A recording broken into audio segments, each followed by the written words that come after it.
మన తెలంగాణలో మొట్టమొదటి ఫ్యాక్టరీ అవుట్లెట్ మన ముకుంద జ్యువెలర్స్ లో లైట్ వెయిట్ ఆభరణాలు కలెక్షన్స్ ఎన్నెన్నో అన్ని జ్యువెలరీస్ పై VA కేవలం 2 to 12% మాత్రమే. విచ్చేయండి ముకుంద జ్యువెలర్స్. మున్సిపల్ ఎన్నికల్లో అభ్యర్థిత్వాల ఖరారు తుది దశకు రావడంతో ప్రధాన ప్రతిపక్షం బీఆర్ఎస్ జాగ్రత్తగా అడుగులు వేస్తోంది. మెరుగైన స్థానాలే లక్ష్యంగా ముందుకెళ్తున్న పార్టీ గెలుపు అవకాశాలే లక్ష్యంగా అభ్యర్థిత్వాలు ఖరారు చేస్తోంది. రెబల్స్ పెడదలేకుండా చూస్తూ ఆశావహనను బుజ్జగిస్తోంది. కొడంగల్ వంటి చోట్ల అభ్యర్థిత్వాలకు సంబంధించి కొంతమేర సమస్యలు ఉన్నట్లు పార్టీ వర్గాలు చెబుతున్నాయి. అలాంటి చోట పరిస్థితి తీవ్రతను బట్టి రాష్ట్ర నాయకత్వం నేతలతో మాట్లాడి సర్దుబాటు చేస్తోంది.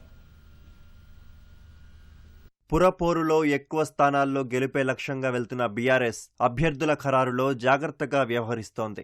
గెలుపు అవకాశాలే లక్ష్యంగా మున్సిపాలిటీలు, కార్పొరేషన్ ఎన్నికల్లో పార్టీ అభ్యర్థులను ఎంపిక చేస్తోంది. నామినేషన్ల ఉపసంహరణకు గడువు ఇవాళ మధ్యాహ్నంతో ముగియనుంది. పార్టీ తరపున పోటీ చేసే అభ్యర్థులకు మధ్యాహ్నం 3 గంటల్లోగా బీ ఫామ్లు అందించాల్సి ఉండటంతో అభ్యర్థిత్వాలను ఖరారు చేసి అందించే ప్రక్రియను పూర్తి చేస్తున్నారు. బీఆర్ఎస్ కు మెజారిటీ స్థానాల్లో పెద్దగా ఇబ్బంది లేదనే పార్టీ వర్గాలు చెప్తున్నాయి. మున్సిపల్ ఎన్నికల్లో పార్టీ తరపున ప్రతి వార్డులోనూ ఖచ్చితంగా అభ్యర్థి బరిలో ఉండాల్సిందేనని, అధికార కాంగ్రెస్ ఏ ఒక్క వార్డును ఏకగ్రీవంగా దక్కించుకునే పరిస్థితి రావద్దని బీఆర్ఎస్ నాయకత్వం మొదటి నుంచి చెప్తూ వస్తోంది. అందుకు అనుగుణంగానే అన్ని వార్డుల్లో పార్టీ అభ్యర్థులు బరిలో ఉండేలా జాగ్రత్తలు తీసుకుంటున్నారు.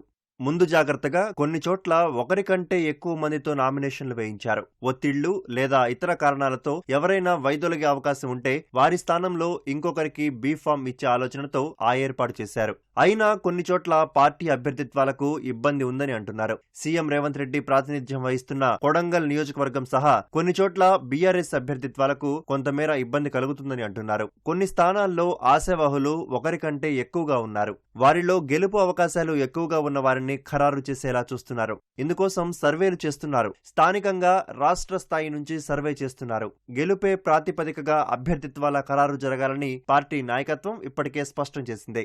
ఎన్నికల ప్రక్రియ కోసం బాధ్యతలు అప్పగించిన నేతల ద్వారా సమన్వయం చేస్తున్నారు.